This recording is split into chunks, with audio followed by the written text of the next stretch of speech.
आप देख रहे हैं जीटीवी न्यूज। बता दें कि सिद्धार्थनगर जिले में इन दिनों ग्राम प्रधान गांव के विकास के लिए नहीं दबंगई के लिए जाने जाते हैं। ये कहना गलत नहीं है कि सिद्धार्थनगर में कई ऐसे मामले सामने आ चुके हैं। ऐसे में इन मामलों को देखकर यह कहना गलत नहीं है। गांव की जनता गांव की सरकार बनाने के लिए एक ऐसे जिम्मेदार व्यक्ति को चुनती है जो उसके सुख दुख का साथी हो, लेकिन जब वही मुखिया ग्राम प्रधान गांव के ही व्यक्ति के लिए उसके जान का दुश्मन बन जाए तो उसे रक्षक नहीं भक्षक कहते हैं। कुछ ऐसा ही मामला सिद्धार्थनगर जिले के त्रिलोकपुर थाना क्षेत्र के ग्राम पंचायत इमलिया का है, जहां पर चुनावी रंजिश को लेकर ग्राम प्रधान राघवेंद्र प्रताप सिंह द्वारा उन्हीं के गांव निवासी मौर्य को अपने साथियों के साथ हमला करके लाठी डंडों से जमकर मारपीट। मौर्य का कहना था कि वह अपने घर से अपने बच्चों को स्कूल छोड़ने के लिए गया था। वापस लौटते समय ग्राम प्रधान अपने साथियों के साथ उसके ऊपर टूट पड़े और जमकर उसके ऊपर लाठी डंडे की बारिश कर डाली। मौर्य की हालत तो गंभीर है, लेकिन गांव में ग्राम प्रधान की दबंगई से मानो दहशत की एक हवा चल गई है, जो ग्रामीणों में दहशत का माहौल है। इस सिद्धार्थनगर से बजरंगी प्रसाद चौधरी की ये खास रिपोर्ट। क्या नाम है आपका? कहाँ के रहने वाले हैं? इमलिया के, थाना त्रिलोकपुर, जनपद सिद्धार्थनगर। मामला क्या हुआ है? मामला ये है, हमारी उनकी कोई दुश्मनी नहीं पहले से। प्रधानी चुनाव से पहले चुनाव नजदीक आया तो उसमें वोटर लिस्ट में हमारे परिवार का नाम और हमारे सहयोगियों का नाम में कटवा दिए। ग्राम प्रधान हमने जुड़वाने का पूरा प्रयास किया, जो कि पूरा ये विधानसभा के यहाँ के मंत्री जो शिक्षा मंत्री हैं वो भी जानते हैं, तहसील ब्लॉक सब जानते हैं।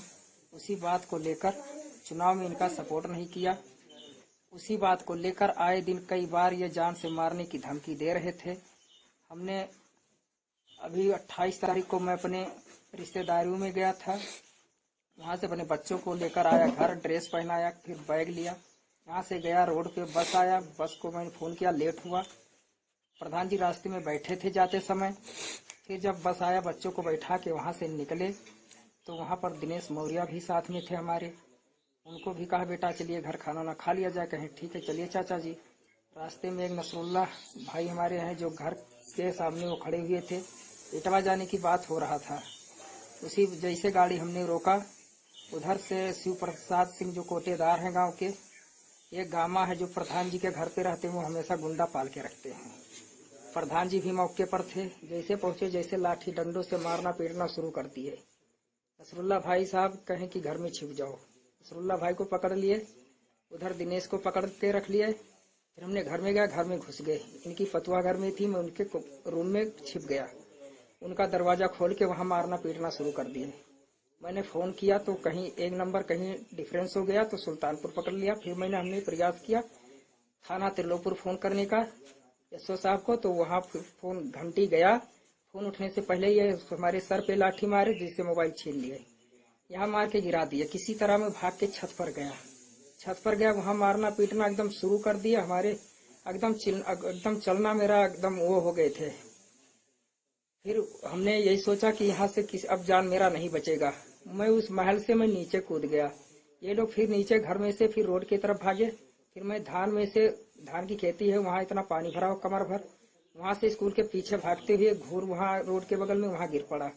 मेरे शरीर में एनर्जी बिल्कुल नहीं रह गया था। वहाँ पर पहुंचे, वहाँ मारना, वहाँ 3-4 लाठी मारे। ये गाँव के राघवेंद्र प्रताप सिंह जो है क्या बोले प्रधान, शिव प्रसाद सिंह है जो कोटेदार हैं, और गामा है, जग्गू यादव हैं। ये सब लोग मिलके लाठी डंडों से लेकर एकदम सतर्क होके मार के एकदम सुता दिए। गांव के जब वहाँ हाँ, आपके गांव में एक मामला हुआ था, क्या मामला था पूरा? बच्चे कहीं स्कूल में छोड़ कर आए यहाँ हमारे घर के सामने, वहीं हमारा आदमी बैठा रहे, उनसे थोड़ा सेकंड भर नहीं बात की नहीं, तैसे पीछे से 2 आदमी कहीं लाए, कहीं आगे से अपना घेर लिए। प्रधान राघवेंद्र प्रताप सिंह, हाँ आए कहीं घेर लिए। अब मारे लगे, इतना बेहाल कर दी कि वो बेचारू हमारे घर में भाग के गए। पीछे से 2 आदमी अपना सब घुस गए घर के अंदर। वहाँ वो छत पर अपन जान बचाव के लिए छत पर गए। वहाँ इतने बुरी तरीका से मारी, बिल्कुल मरा जान समझ के यहाँ छोड़ दी।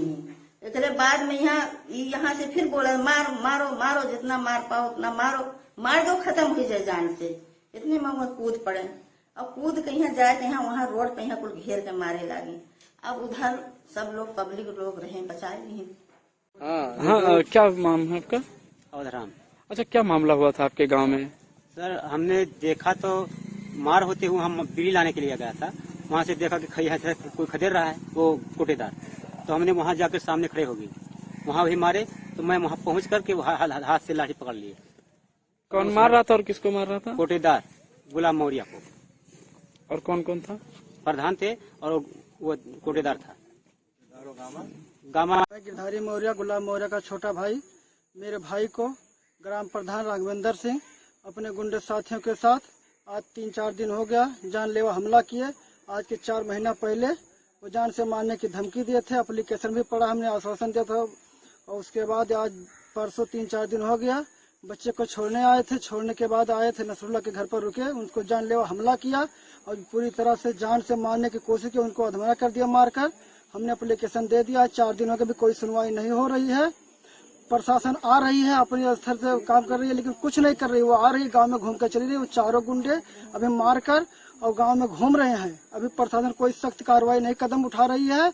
और जो गुंडा गांव में घूम रहा है उसके बाप को प्रशासन गई है तुलसीपुर से उठा लाई। जो गुंडा मार के गांव में घूम रहा है उसको नहीं उठा रही है पुलिस। इतने हम 4-5 दिन हो गया, मंत्री जी भी आश्वासन दिए थे, लेकिन कुछ कोई कार्रवाई नहीं हो रही है। और 3-4 दिन हो गया पुलिस भी आ रही है हमारे गांव पे सुरक्षा के। बताइए, जो गुंडा मार के घूम रहा है गांव में और जान से मारने की धमकी दे रहा है, वो बोल रहा है कि हमारा कुछ नहीं होगा, हम मंत्री विधायक सांसद और सब प्रशासन को खरीद लेंगे, हम कुछ नहीं होगा हमारा, हम तुमको जान से मार देंगे। आज बच गए हो तो मैं भविष्य में तुम्हें जान से मार दूंगा, मैं तुम्हें छोड़ूंगा नहीं। तुम गांव में आवाज उठा रहे हो, हम लोगों को दबाना चाहते हैं, लेकिन तुम गांव का आवाज उठाते हो, इसलिए वो मारने की कोशिश की और जान से मारने की धमकी दे रहे हैं। अभी भी उनको अधमरा मारकर छोड़ दिया है। 4 पैसे घर पे भैया पड़े हैं, अभी कोई प्रशासन सख्त कार्रवाई नहीं की रही। अब जान से मारने की धमकी दी है। अगर हम लोगों के साथ में अगर कोई घटना भविष्य में होती है तो सिद्धार्थनगर की पुलिस पूरी प्रशासन होगी, वो जान से मारने की धमकी दे रहे हैं अभी भी।